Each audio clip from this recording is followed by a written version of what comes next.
तो कहा मन लगाना है तो 4 काम करना चाहिए। मन लगाना है, जितासनो, जिश्वासो, जित्संगो, जितेंद्रिया। यदि परमात्मा के चरणों में प्रेम करना है, सबसे पहले अपने आसन को जीतना पड़ेगा। बिना आसन के जीते परमात्मा से प्रेम नहीं होगा। आसन को जीतिए पहले महाराज। भक्ति मार्ग का पहला नियम है आसन को जीतना है। और आसन कैसे जीतेंगे? थोड़ा थोड़ा रोज रोज आप प्रैक्टिस करें, थोड़ा थोड़ा अभ्यास करें। 5 मिनट, 10 मिनट, 15 मिनट एक आसन में यदि बैठ गए तब आपका आगे का काम बनेगा। आसन में यदि नहीं बैठ पा रहे मतलब आप भक्ति नहीं कर पा रहे, केवल आप औपचारिकताएं कर रहे हैं, भक्ति नहीं हो रही, औपचारिकता हो रही बस। दूसरा, श्वास को जीतिए। जब तक श्वास को नहीं जीतेंगे तब तक मन काबू में नहीं आएगा, क्योंकि श्वास का संबंध हमारे मन से। श्वास को भी काबू में। सांस कैसे काबू में होती है? प्राणायाम से। कुंभक, रेचक, अनुलोम विलोम, ये सब प्राणायाम करते तब सांस में काबू होती है।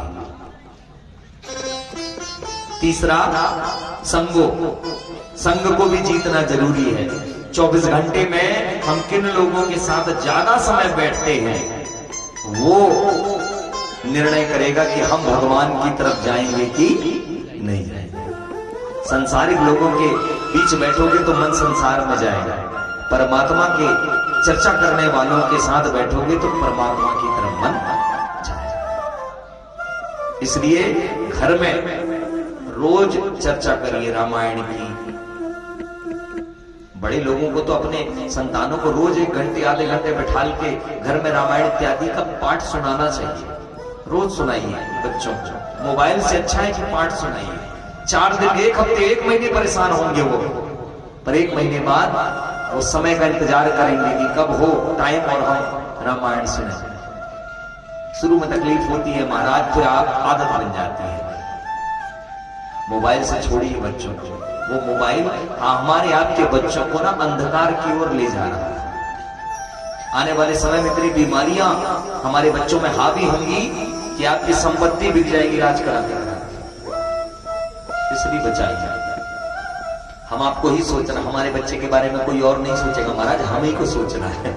कोई और सोचने नहीं आएगा। मुझे अपने बच्चे को मुझको ही बचाना है, किसी और को नहीं बचाना है। इसलिए सोचिए, दूसरे का देखा सीखा बिल्कुल मत करिए। आधे से ज्यादा समस्याएं तो आज के समय में देखा सीखी की हैं। घरों में ज्यादा समस्या देखा सीखी की है, मत करिए। और चौथा काम है हमारा, संग को जीतिए। और चौथा काम है इंद्रियों को जीतिए। आंख, कान, नाक, मुंह, हाथ, पैर, इन इंद्रियों को जीतिए। यदि इंद्रियां जीत लिए तो जीवन बन गया, और इंद्रियां यदि नहीं जीत पाए तो जीवन बिगड़ गया। इंद्रियों को जीतना जरूरी है।